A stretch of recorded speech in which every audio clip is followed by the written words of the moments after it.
Bonjour à toutes et à tous. Aujourd'hui, je vais vous présenter le module Légifrance Intégration qui vous permet d'intégrer Légifrance dans votre environnement Obsidian.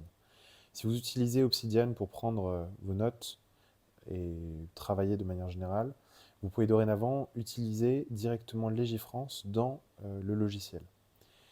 Le module est encore un peu jeune, donc il ne permet pour l'instant que d'intégrer les décisions de justice de les juridictions administratives, judiciaires et du Conseil constitutionnel. Mais à terme, l'idée serait aussi de pouvoir intégrer euh, les lois, les textes réglementaires, etc., etc.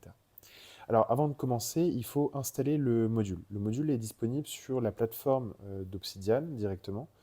Il vous suffit d'aller dans les paramètres qui se trouvent sur la petite roue dentée en bas. Donc on clique dessus. Il faut activer les modules complémentaires, donc c'est nécessaire pour pouvoir permettre au logiciel de télécharger les modules sur GitHub. Donc on clique sur activer les modules complémentaires et on clique sur parcourir. Et là vous allez chercher Légifrance intégration. Donc c'est celui-ci euh, qui a été mis à jour donc, à l'heure où je vous parle il y a 2 jours et qui est en version 1.1.11. Il y a une version supplémentaire qui arrive avec l'intégration de la date, des filtres par date, mais qui n'a pas encore été publiée. Donc vous l'installez, on attend un petit peu, le temps qu'il aille le chercher, et ensuite on clique sur Activer. Donc ici, si vous cliquez, vous voyez, il y a un nouveau bouton qui s'affiche qui s'appelle Options. Donc on clique dessus. Donc on arrive sur la page des paramètres du module. Alors ici, on a identifiant client, clé secrète, hôte API, hôte token. Donc je vais vous expliquer un petit peu à quoi ça correspond. Les paramètres de personnalisation, modèle, nom du fichier, nombre de résultats maximum et tri des résultats. Et enfin, dernière, les dossiers, qui est une option qui n'est pas encore euh, possible d'utiliser, mais qui le sera très prochainement. Alors, pour savoir ce que vous devez rentrer ici, il faut vous créer un compte sur l'application Piste. L'application Piste, en fait, c'est la base sur laquelle se situent toutes les API qui sont mises à disposition par le gouvernement euh, et auxquelles on peut avoir accès de manière gratuite. Il faut d'abord vous créer un compte. Vous cliquez sur créer un compte là-haut et vous arrivez sur cette page qui vous demande de renseigner donc vos identifiants. Une fois que vous avez créé votre compte, il faudra activer votre compte par un mail que vous allez recevoir, puis vous allez pouvoir vous connecter à la plateforme. Donc là, vous pouvez vous connecter immédiatement. En fait, pour activer le module dans Obsidian, il va falloir créer une application avec des codes d'accès qui vont être les codes d'accès à l'application de Légifrance. Pour cela, il faut cliquer sur Application ici, dans le petit encart là-haut. Vous avez une liste des applications. Donc, moi ici, on a déjà tous et toutes une application, ce qui s'appelle Sandbox, bac à sable, qu'on ne va pas utiliser pour le moment, parce qu'on va utiliser une vraie application créée. Donc, vous créez une application ici. Vous arrivez sur cette page, donc vous laissez universel, nom de l'application. Voilà. Euh, Vous pouvez laisser description téléphone, email, vous renseignez le même que celui que vous avez indiqué lors de votre inscription. Information sur la structure Obsidian. Et vous mettez votre nom ici. Ensuite, vous laissez bien la case activer l'application cochée, puisque c'est comme ça que vous allez pouvoir lancer l'application.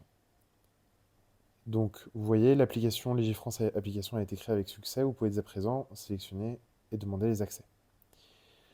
Vous allez cliquer sur Authentification et vous allez voir qu'ici, vous avez un identifiant, OAuth, qui est donc l'identifiant avec lequel on va pouvoir se connecter. Avant de pouvoir avoir accès aux ressources de Légifrance, il va falloir accepter les conditions d'utilisation de l'application et activer Légifrance au sein de l'application. Donc, c'est 2 étapes importantes qui vont se faire d'une part ici. Donc, une fois que vous avez créé votre application, vous allez dans API, là-haut, cliquez sur Consentement CGU API, et vous recherchez l'API Légifrance qui se trouve ici, avec évidemment l'environnement production, puisque sinon il y a l'environnement sandbox, mais nous on veut avoir accès puisque notre application est une application en production. Donc on clique sur Légifrance, on valide mes choix CGU, et donc vous pouvez constater que si vous revenez, vous voyez qu'ici Légifrance, les conditions d'utilisation ont été acceptées pour Légifrance. Donc si vous revenez sur la page des applications, vous avez les différentes applications qui sont présentes là. Donc vous revenez sur Légifrance Applications et vous allez cliquer sur Modifier l'application. Et là, on va activer l'accès aux ressources de notre application à Légifrance. Donc vous descendez la page, donc là il y a toutes les informations qu'on a vues tout à l'heure. Vous descendez la page et là vous allez voir qu'on a un grand tableau encore comme tout à l'heure avec Légifrance ici, production et une case à cocher. Et donc si on clique dessus, on va activer l'accès à l'API Légifrance. Vous voyez, souscrit, donc on a toutes les différentes API auxquelles on peut souscrire et accéder. Et ensuite on clique sur appliquer les modifications. Et maintenant nous avons accès à travers notre application à l'API Légifrance. Donc on revient sur la page authentification qu'on a vue tout à l'heure. Et donc vous voyez ici qu'on a l'identifiant OAuth avec un numéro, un numéro qui est composé de, un identifiant qui est composé de numéros et de lettres. Et ici, une case qui s'appelle Secret Key. Et quand vous cliquez dessus, vous allez avoir accès à la clé confidentielle. Donc ce sont ces informations-là qu'on va devoir renseigner dans Obsidian pour pouvoir avoir accès à l'application. Donc on fait un copier-coller, ici, et la clé secrète, on fait un copier et un coller ici. Donc dorénavant, l'application est enregistrée et nous pouvons avoir accès aux éléments à l'application de Légifrance. Une fois que vous êtes dans Obsidian et que vous avez activé l'application, on va faire un test pour voir si ça fonctionne. Et pour utiliser le plugin, c'est très simple. Vous avez ici sur la barre latérale gauche différentes icônes.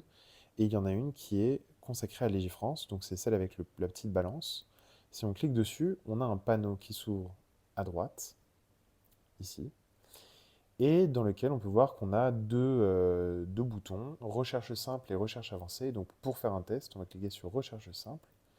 Et donc vous avez accès donc juridiction administrative, conseil constitutionnel, etc. Pour tenter, on va simplement faire une recherche quelconque. Et on voit qu'on a accès donc aux résultats de la recherche.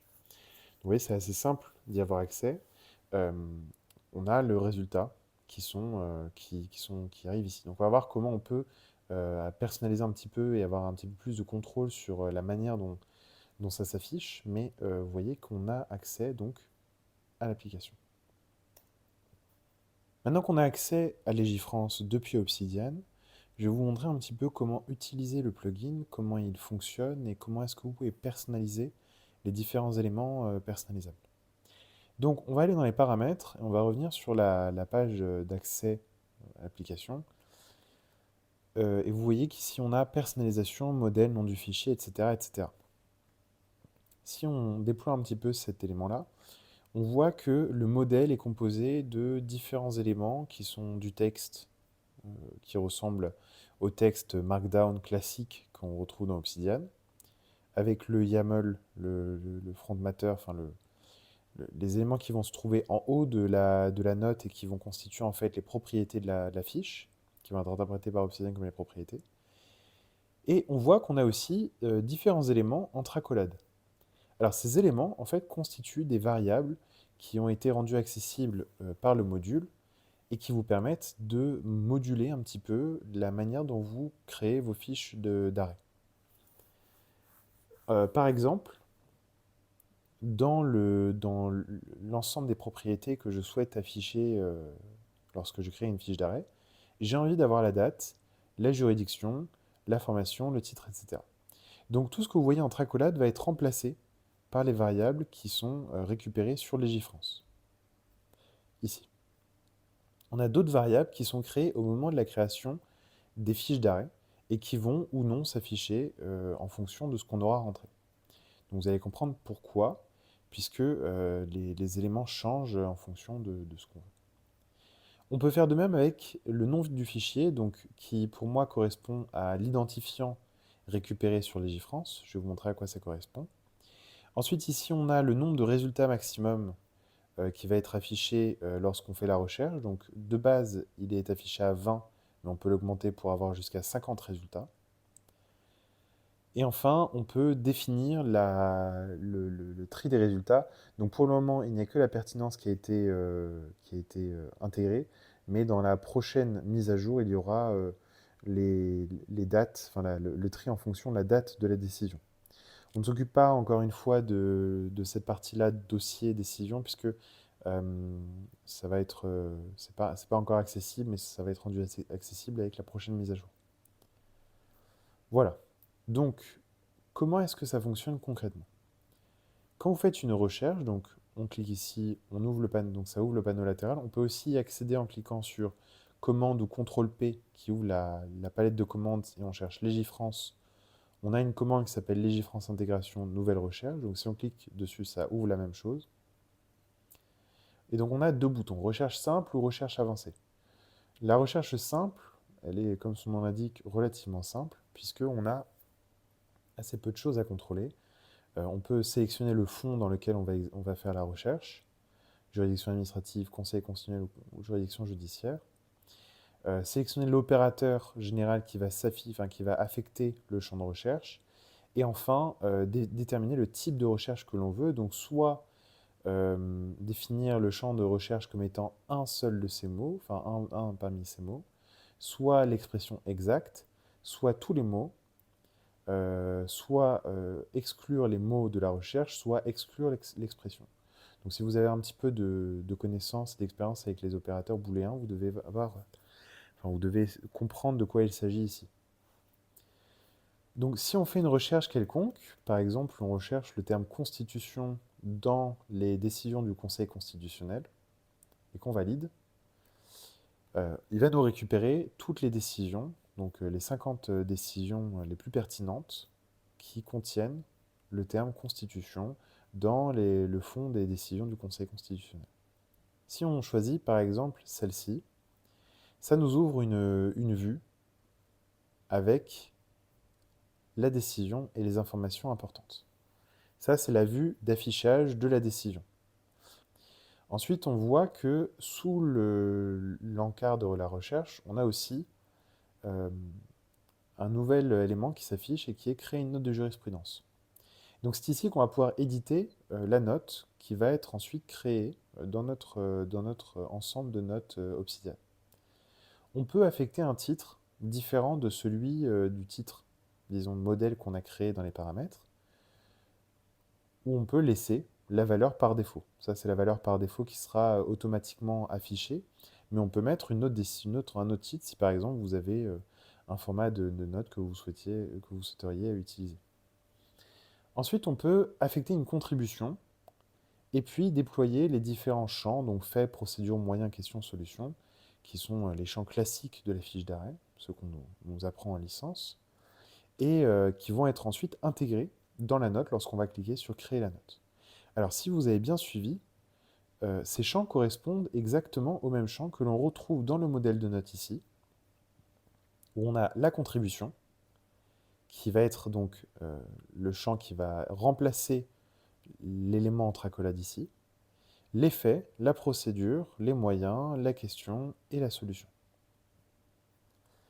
Et donc, quand on clique sur, par exemple, fait, on va pouvoir affecter un élément, une valeur à ce champ, donc par exemple, fait de la décision en question, la question de droit, etc., etc. Et quand on clique sur, donc, on va mettre aussi une contribution juste pour l'exemple, pardon, contribution quelconque. Et lorsqu'on clique sur créer la note, le petit bouton en bas, hop, il nous crée automatiquement une note qui va être remplie, pré-remplie avec donc les éléments, le nom de la décision, le numéro de la décision, la juridiction, la formation s'il y en a une, mais s'il n'y en a pas, le lien qui mène vers le lien Légifrance de la décision. Donc si vous voulez consulter le site en lui-même, vous pouvez y accéder plus facilement. Et puis ensuite, vous voyez que fiche d'arrêt a été pré-remplie avec les éléments. Et donc, on voit que les faits ici, on remplit le champ fait là. La question de droit a été remplie ici. Et à la fin, on a aussi la décision intégrale qui a été remplie. Ça vous permet d'avoir un archivage des décisions que vous consultez avec les éléments que vous souhaitez avoir. Ici, vous avez aussi un champ commentaire si, par exemple, vous souhaitez rédiger des commentaires que vous avez à faire sur la décision en plus de la fiche d'arrêt. Vous pouvez évidemment changer si cela ne vous plaît pas. Vous pouvez dans le modèle retirer ce champ commentaire et mettre complètement autre chose. Si par exemple vous souhaitez intégrer d'autres éléments et puis changer le titre, etc., vous pouvez le faire. Tout l'intérêt d'avoir ce modèle, ce template, comme on appelle ça. Alors, où s'enregistrent ces décisions et ces éléments? Pour l'instant, vous n'avez pas trop le choix, puisque c'est déjà rempli en fait dans un dossier qui va s'appeler décision et qui va être pré-rempli par les éléments choisis en fonction du fond recherché. Donc, par exemple, pour le Conseil constitutionnel, ça va créer un dossier Conseil constitutionnel. Si vous recherchez dans la juridiction administrative et qu'on cherche par exemple Constitution aussi, et qu'on prend une décision du Conseil d'État, on fait de même, on crée la note. Donc vous n'êtes pas obligé de remplir les éléments, il n'y a pas d'obligation. Si on crée une fiche sur le Conseil d'État, vous voyez qu'il y a un nouveau dossier qui vient de se créer, qui s'appelle Conseil d'État, et qui contient la note relative à la décision en question. De même, pour que l'exemple soit complet, on va chercher dans le fond de la juridiction judiciaire, si on prend une cour de cassation, créer la note, vous voyez qu'on a aussi un dossier cour de cassation qui se crée avec la décision et les éléments en question. D'accord?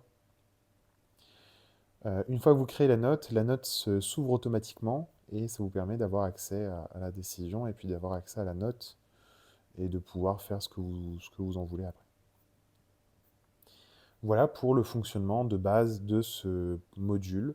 Je vous laisse explorer un petit peu avec la recherche avancée. Vous pouvez ajouter jusqu'à 5 champs différents. Le principe est le même, hein. Il n'y a pas de modification. Si on fait constitution, état, machin, on va tomber sur les différentes décisions qui contiennent ces champs de recherche. Donc au cours du temps, avec les différentes mises à jour, seront ajoutées d'autres possibilités, d'autres filtres pour compléter un petit peu ces recherches avancées et pour rendre l'outil le plus complet possible au sein même d'Obsidian. J'espère que cette vidéo aura été la plus complète possible et que vous aurez compris un petit peu le fonctionnement de ce module. N'hésitez pas à me faire des retours pour que je puisse intégrer les différentes demandes et les différents éléments qui pourraient manquer ou qui pourraient ne pas être forcément très clairs. Et si le plugin vous plaît, n'hésitez pas à me le dire aussi, puisque ça fait toujours plaisir. Voilà, bonne journée, au revoir.